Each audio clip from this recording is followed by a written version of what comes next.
Hi అందరికీ. ఎంతో టేస్టీగా ఉండే ఇంట్లోనే ప్రిపేర్ చేసుకోవచ్చు ఇంట్లో ఉన్న వాటితోటే మోమోస్ అండి. ఏంది ఈజీ ప్రాసెస్ అంటున్నావు, అది హార్డే కదా అని అనుకుంటారు కావచ్చు. ఇంట్లో ఉన్న వాటితోటేనండి. బౌల్లోకి 2 కప్పుల పూరిపిండి ఉంటాయి కదా, వైట్ పూరిపిండి షాపులలో అడిగితే ఇస్తారండి. మైదాపిండి కూడా తీసుకోవచ్చు, కానీ చిన్నపిల్లలకు మైదాపిండి ఎక్కువ అరగదని నేనైతే పూరిపిండి తీసుకున్న. చిటికడంతా సాల్ట్, కొన్ని వాటర్ తీసుకొని పిండి ముద్దలా మంచిగా కలుపుకొని కొంచెం ఆయిల్ అప్లై చేసుకొని ఒక 15 నిమిషాలు మంచిగా పిండిని నాననివ్వాలి. ఇంకొక ప్యాన్లోకి టమాటా కెచప్ అయితే మోమోస్లోకే వేస్తున్నా అండి, ఇంట్లోనే ప్రిపేర్ చేస్తున్నా. సేమ్ బయట దాని లెక్కనే ఉంది టేస్ట్ అయితే.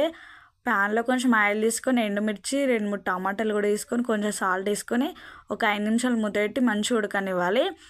మంచిగా టమాటాని అయితే మెత్త ఉడకనివ్వాలి. ఉడికిన తర్వాత మిక్సీ జార్లోకి తీసుకొని కొన్ని వాటర్ పోసుకొని మెత్త పేస్ట్లా పట్టుకొని అదే ప్యాన్లో ఈ టమాటా కెచప్ కూడా తీసుకొని కొంచెం షుగర్, సాల్ట్ కూడా పడితే ఇప్పుడే తీసుకోండి, తర్వాత వేసుకుంటే అంత టేస్ట్ మంచిగా ఉండదు.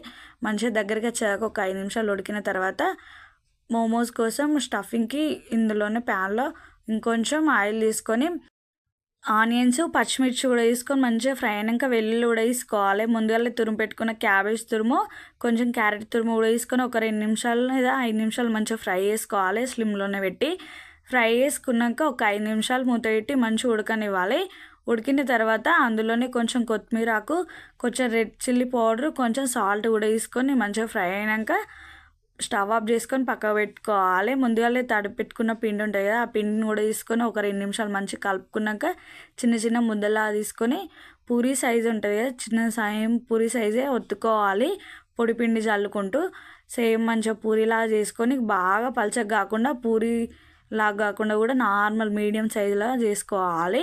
బాగా పలచగా చేసుకున్నారనుకో మోమోస్ అయితే ఇచ్చుకోతాయండి. మరీ చెప్తున్నా, మోమోస్ ఇచ్చుకోపోతే నార్మల్గా వేసుకోండి. ఈ స్టఫింగ్ ఉంటుంది కదా, ముందుగానే చేసి పెట్టుకున్న స్టఫింగ్ కూడా తీసుకొని మంచిగా మోమోస్ లాగా చేసుకోవాలి. నాకైతే షేప్ అంతగానం రాలేదు మోమోస్ షేప్, ఎందుకంటే ఇదే ఫస్ట్ టైం, ఎప్పుడు కూడా చేయలే కాబట్టి. టేస్ట్ అయితే నెక్స్ట్ లెవెల్ అండి. అసలు ఎప్పుడు కూడా ఇంత టేస్ట్ అయితే నేను బయట కూడా ఎప్పుడు తినలేను, అంత మంచిగా ఉందండి. మీరు కూడా తప్పకుండా ఈ రెసిపీ ట్రై చేసి టేస్ట్ ఎలా వచ్చిందో కామెంట్ సెక్షన్లో కామెంట్ చేసి చెప్పండి.